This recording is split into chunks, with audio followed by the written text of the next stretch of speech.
Welcome back. All right, West versus East. Now, I'm not going to stand here today and try to argue that the West is as strong as the East. I am going to say, though, that any team that's missing the playoffs right now would not make the playoffs in the West if they're in the East, and vice versa is also true. You look at points percentage and overall performance. I think the best 16 teams make the playoffs this year, and that's the number one concern that we as fans should have, that the top 16 teams make it, and I think that's going to be the case. I think the fact that you have, just look at the wild cards. You have Edmonton and Colorado as wild cards. They were two of the favorites in the West going into the season. In the East, you have Pittsburgh and the Islanders as the wild cards. Pittsburgh, of course, in the playoffs. It'll be the 17th straight year when they clinch this time around. And for the Islanders, a nice bounce back year. So the wild cards tell you the strength is pretty good in both conferences, right? So what's interesting is I've looked at a number of things. It's taken me a while to throw this board together. So basically, from when the first video went live, I started throwing this together. Also, watch The Flash, and I'll be doing a video on that in a bit because, anyways, my suffering's almost over. But West versus East is an interesting argument because it's going to be, hey, the Eastern Conference Final will be the real Stanley Cup. Not necessarily. And I say not necessarily because I think there are some strong teams in the West who could challenge for the Cup. We'll start talking about the West first. We'll talk about Dallas. They have 85 points in 66 games. They have a 644 points percentage, which is good. 644 would put them, like, for instance, ahead of Tampa, ahead of the Rangers, ahead of both Pittsburgh and the Islanders. So it's not bad. It's not the 677 of Toronto or the 700 plus of New Jersey, Carolina, and Boston, but it's not bad. Against the East, they're 14, 7, and 8. That's a 621 points percentage. Against the West, they're 22, 10, and 5. That's a 662 points percentage. In the months of February and March, so far, they're 8, 4, and 3. That's a 633 points percentage. So that's where the overtime loss points help you out. It means that your points percentage stays pretty high. So instead of being 8 and 7, they're 8, 4, and 3. Before the season started, according to PointsBet, and I went with PointsBet this time because, sure, why not? They were the 19th rated team in terms of favorites to win the Stanley Cup.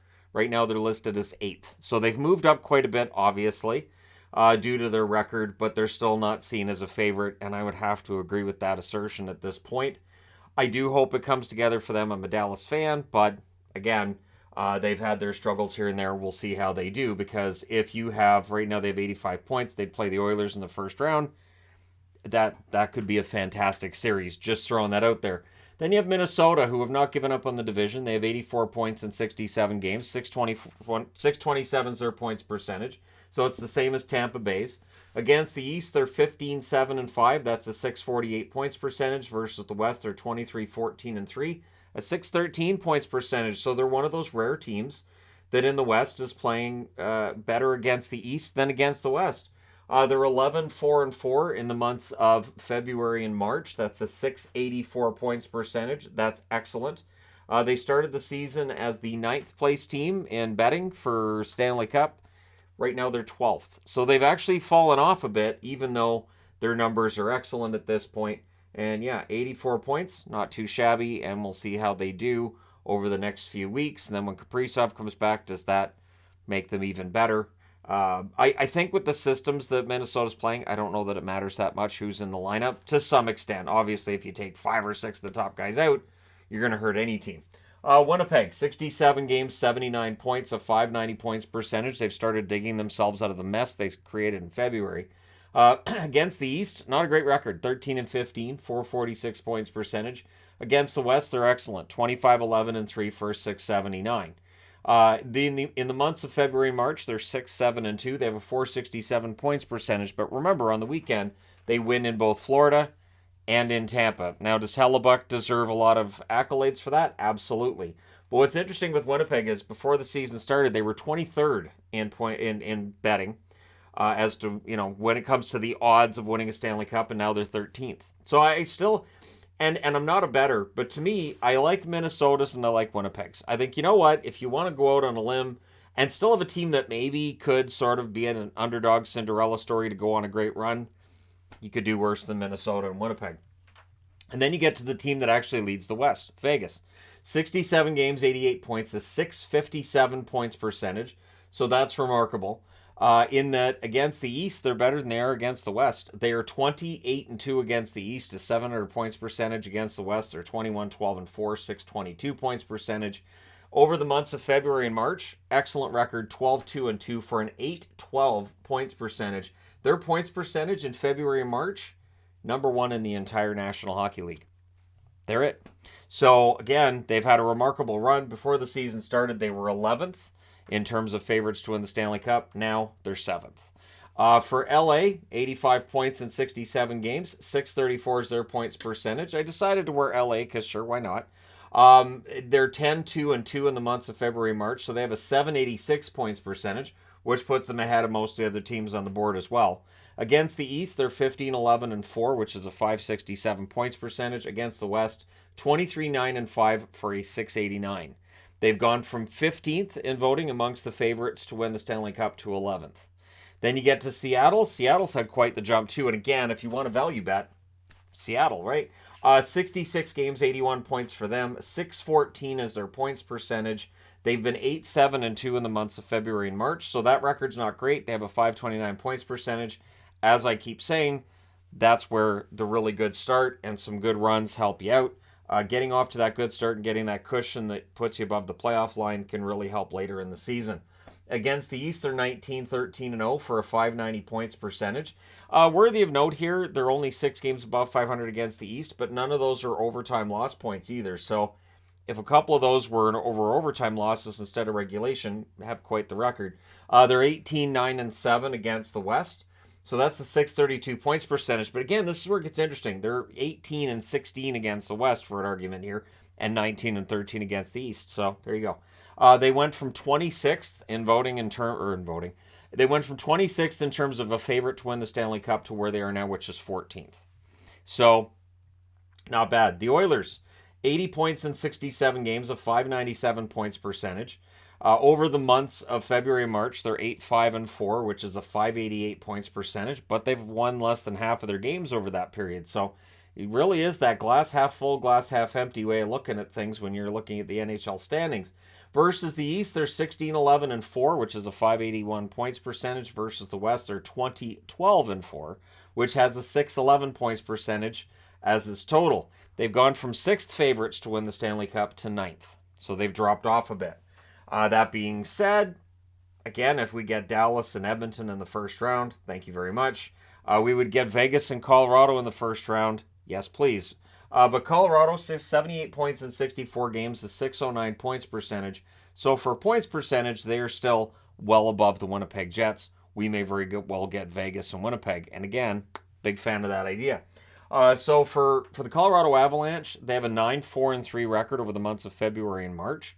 656 is the points percentage. So for points percentage, they're behind Minnesota, Vegas, and LA. They're ahead of everybody else on the board there. Against the East, they're 14-10-3. They have a 574 points percentage against the East. Against the West, 22-12-3, which is 635 for their points percentage.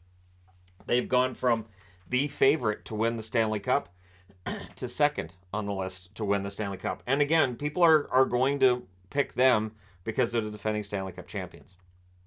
There's still the chance that come playoff time, they're a lot healthier. Landeskog, we'll see where he is at that point. But yeah, Colorado's an interesting one. Now, teams not on the board because they're not in the playoffs. Calgary was number 7 when you look at Stanley Cup favorites. They're now number 17, and they're actually ahead of the Islanders. We'll get to the Islanders. Nashville was 14th, has dropped off below the New York Islanders, which that's weird. It's weird to me that Calgary still has better odds than the Islanders. And again, this is on PointsBet. I went with just one. I thought, all right, I'll just go with one, and I don't care. I don't use any betting services online because I don't like losing money. All right, Boston, 66 games, 105. They don't get all that advertising because they give you money. They get all that advertising because they make all that money. So Boston, 105 points in 66 games. Absolutely fantastic run for them. 808's their points percentage. In the months of February and March, 12-3, so that's a 774 points percentage. As I've been saying lately, I expect that to drop. They've now clinched a playoff spot. They've got 50 wins. There's no need to keep running at this rate. They can take their foot off the gas a bit. probably take some losses. So if a team has Boston on their schedule and you hear announcers saying, oh, this is going to be tough because, this is what a schedule. This is going to be really bad for them. Look at this. They got Boston. Boston's not going to be as scary until the playoffs arrive. And even then, teams win the President's Trophy. Did they win the Stanley Cup? Dating back to 2013, that was the last time we saw a President's Trophy and a Stanley Cup awarded to the same team. So against the East, they're 28-7-3, which is a 776 points percentage. Against the West, 22-3-2, which is an 852 points percentage.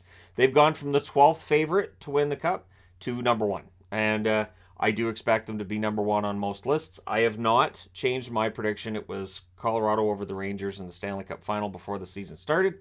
It will stay that way until the playoffs, and I see my bracket, and I do my bracket, and then I have the right to update it at that point and say either, yes, I still think that happens, or nope. So, Toronto, 65 games, 88 points for them, 677 points percentage. They are 9-5 over the months of February and March. Some good games, some iffy games in there as well. So that's a 643 points percentage. Against the East, they're 22-9-4, 686 points percentage there. Versus the West, 18-8-4, 667 points percentage. They've gone from the second favorite to win the Stanley Cup, which is where they were before the season started, to now they're fifth. So they've dropped off, which is weird because I don't think Toronto's played badly this year. I don't think anything's happened where their odds have become longer. It's just we're getting closer to the playoffs, and my guess is other teams have become sexier picks. When you look at power rankings, though, this is kind of an important number to look at, right? So a lot of people talk about standings, but how is the team playing recently? And that will have more to do with the power ranking than standings. I don't really pay much attention to standings, especially the first half of the season. I have to pay attention once you get past the halfway mark because, we're talking about who's going to play who in the playoffs, and it becomes a more accurate picture. Tampa Bay, 84 points in 67 games for them, 627 is their points percentage. Against the East, they're 18-14-3 for a 557 points percentage. Against the West, 21-8-3 for a 703 points percentage. 7-7-5 is their record. They're a 500 team. They've gone from number 3 on the list of favorites to win the Stanley Cup to 10th. So that I find odd. I look at this list and I think, okay. And I understand it. I understand this is because betting and all of the other things that they're thinking, but Toronto has better odds than Tampa Bay. Dallas better odds, Vegas better odds, Edmonton better odds than Tampa. It will be an interesting first round for Toronto and Tampa. Just going to throw that out there because I do think a lot of people are going to take Toronto to win that series, but would it be that surprising for Tampa Bay to win it? No, team's been in the final 3 years in a row. They've proven they're an excellent team. Carolina, 94 points in 65 games. Their 723 points percentage is very impressive. They're 10-5 over the months of February and March for a 667 points percentage, and they're trending in the wrong direction right now. They can't score goals, and this is something that I've talked about this season, and it felt like at the deadline, picking up Gostisbehere, picking up Puljujarvi should help Gostisbehere, helping on their power play right out of the gate, but it's fallen off again. So against the East, they're 26-7-2 for a 771 points percentage. Against the West, they're 17-7-6 for a 667 points percentage. They are substantially better against the East than against the West. That one really surprises me, but they've gone from 5th in favorites to win the Stanley Cup to 3rd. So they're right there. And Carolina's the one that I think if that offense comes out and if they're able to get more consistent goal scoring, they very well could be that team to go on a run and win the Stanley Cup. But tied with them now is New Jersey. 94 points in 66 games, 712 points percentage, so they've just played the one more game. They're 12-3-2 in the months of February and March for 765 points percentage. They're trending in the right direction. Against the East, 23-12-2 for a 648 points percentage. Against the West, though, especially against the Pacific, they own it. They are 21-4-4 for a 793 points percentage. So absolutely remarkable run for New Jersey against the West. They've gone from 18th when the season started in Stanley Cup favorite rankings to 4th. So again, they're taken ahead of Tampa. The one thing that makes me a little bit, curious about New Jersey and how they do is the relative inexperience of a lot of players on this team that are going to be looked at as, difference makers and guys who could potentially take this team on a long run. It often will take at least a couple of runs before that young team learns how to get over the hump and they end up winning a championship. but there can be exceptions. New York Rangers, 84 points in 66 games, so they've fallen off in the race for first, but they've still got an excellent chance of finishing second. Their 636 points percentage is decent. Over the months of February and March, they're 10-5-2 for a 647 points percentage. Against the East, they're 17-13-6, which is a 556 points percentage. Much better against the West. They're 26-4. 733 is the percentage there. Interestingly enough, they've gone from 10th favorite to win the Cup to 6th. And so this is where I find it interesting. So you've got Toronto, who have 88 points in 65 games. Rangers, 84 points in 66 games. And yet the betting side of it says that Toronto's dropped off and the Rangers have picked it up. So that to me is really interesting. Pittsburgh, 78 points in 66 games for a 591 points percentage. They're 10-6-1 over the months of February and March. Again, they're still a hot and cold team. 618 is their points percentage. Against the East, they're 17-12-10. 10. So you could look at it as 17-22. 564 points percentage. And against the West, they're 17-10-0. So interesting, weird record there, but 630 against the West. They're much better against the West than against the East. Then you get to the New York Islanders, and we'll round it out with the Islanders. 76 points in 68 games for them, 559 points percentage. So for points percentage, it's the lowest on the board, and it's substantially the lowest on the board. Next lowest would be Winnipeg at 590, and then Pittsburgh at 591. But against the East, they have a 20-14-5 record, which is 577 in terms of points percentage. Against the West, 14-12-3, which is a 534 points percentage. And if you just make it wins and losses, they'd be 20-19 against the East and 14-15 against the West.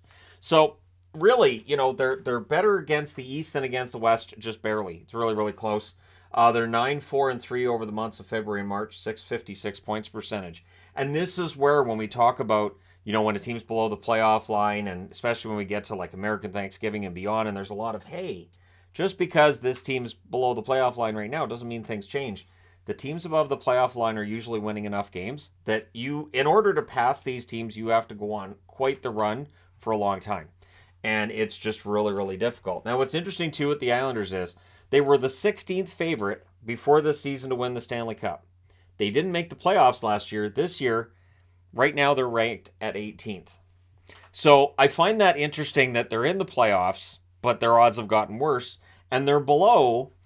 Florida started the season at 4th on the most likely. Right now, they're 16th, while Florida's odds of making the playoffs aren't great. Washington was ranked 13th before the season started. Obviously, they've dropped off the board, which is the other part that's interesting. New Jersey's the only team that finished out of the playoffs last year that's currently in the playoffs in the East. The West is a little different. Just off the top of my head, you've got Winnipeg, you've got Seattle, these two in the playoffs, Vegas as well. These are three teams that were below the playoff line last year that are in. Vegas, of course, was besieged by injuries last year and still almost made it. Seattle, last year was their first year. It was an expansion year, understandably frustrating. And Winnipeg, really all over the place with Winnipeg. And they kind of doubled down on keeping that core together, and it's worked for the most part this year. So I understand that the East is seen as stronger than the West, and I understand why. But when you look at the overall numbers, I don't think the gap is quite as wide as people make it out to be. And there are some teams in the West that, should they come out of the West and play in the Stanley Cup final against a team out of the East, they might be difficult to eliminate. Vegas is one that stands out to me as they would be tough in a Stanley Cup final. I think, and I know I always get chuckles when I say this, but Minnesota is going to be a tough out in the playoffs. And if they can take that stifling defensive style, which wasn't really in that game last night, but if they can get that defensive style to work for them in the playoffs, they're going to create some headaches for some opposition.